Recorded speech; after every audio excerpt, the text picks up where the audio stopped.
Ladies and gentlemen, a very good afternoon from the flight acquisition captain speaking. My name is Moorman and on behalf of the entire crew, welcome aboard this camel flight from Amsterdam towards Amsterdam.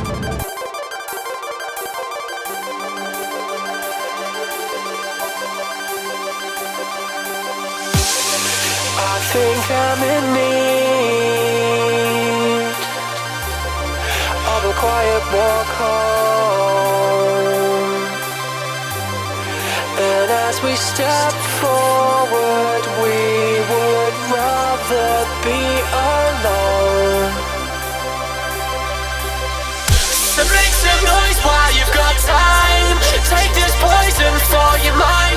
Who knows, you could be gone by this time tomorrow. And I don't know where we're going, but I take pride in not knowing.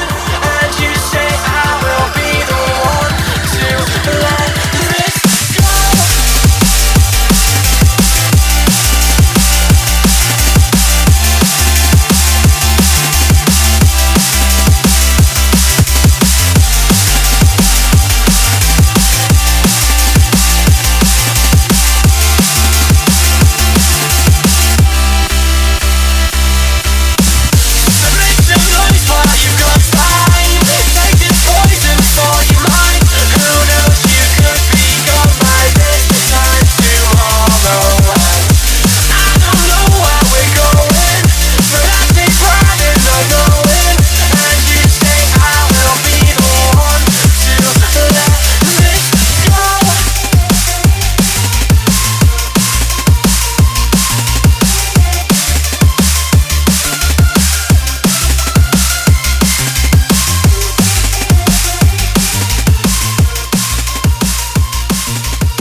Or maybe you're in disguise, 'cause someone's bound to hear my cry.